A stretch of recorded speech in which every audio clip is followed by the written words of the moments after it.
Welcome to the Lauren B. Watch series, where we talk about the most legendary brands in all of horology. Today we're talking about the crown itself, Rolex. You've seen the name, you know the prestige. Now we're going deeper. The heritage, the breakthroughs, the hidden genius of why Rolex is Rolex. Let's dive in. Before I get into it, make sure to like and subscribe for more content.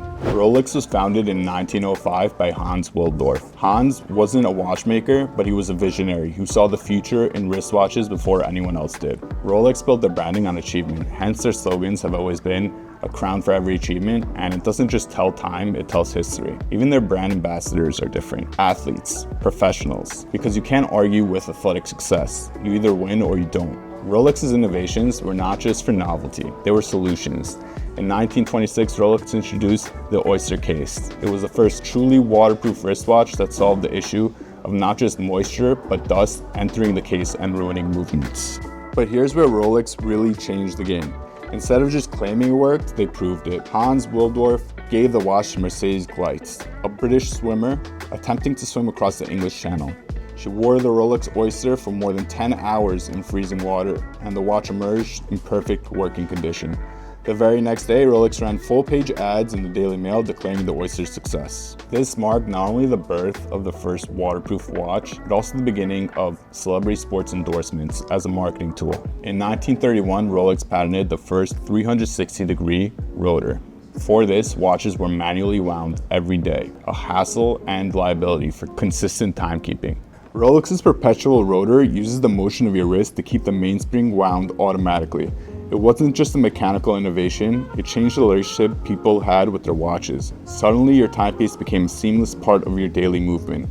No winding, no fuss. Today, nearly every Rolex says Oyster Perpetual on their dial, signifying both of these critical innovations. Rolex didn't invent dive watches, but they definitely perfected them. In 1953, they released the Submariner. This watch was purpose-built for underwater exploration. It featured a rotating bezel that allowed divers to time oxygen tanks with precision, and a waterproof case rated to 100 meters, unheard of at the time. The Submariner is now the blueprint for every modern dive watch. As commercial air travel took off in the 1950s, so did a new problem: time confusion and jet lag for pilots flying across different time zones. Pan Am Airlines approached Rolex with a request: build a watch that could track 2 time zones at once.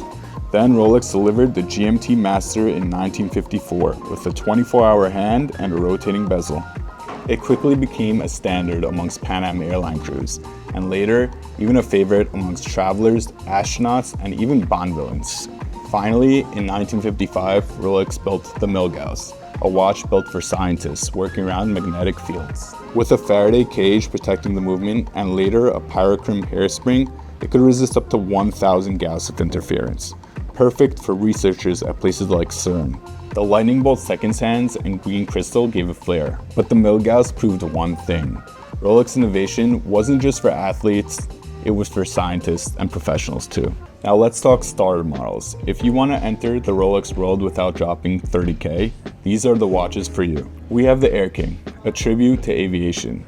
The Oyster Perpetual, minimal and all substance. The Explorer, the watch that summited Everest.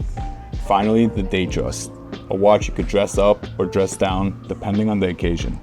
All these models let you experience Rolex DNA at a lower price point, and they hold their value while doing it. Now, if you're finishing your collection and want to end strong, these are the models you should look out for. First, we have the Platinum Day-Date with the Glacier dial. Second, we have the Meteorite Daytona. Rolex purchased a meteorite and used it to make dials. Last, we have the Paul Newman Daytona. This watch famously traded for $17 million at auction. It's a true work of art. Finally, let's talk about new releases. Even now, Rolex evolves slowly, but intentionally. First, we have the 1908 Platinum, a beautiful dress watch. Then we have the Tiffany Dial Daytona, with the most iconic color dial we have in watches. And last, we have the Land Dweller, an entirely new model that's never existed before. Rolex isn't just hype, it's heritage and innovation. It's a reward for success. Whether you're chasing your grail piece or just starting out, one thing's for sure, there's a Rolex for every chapter.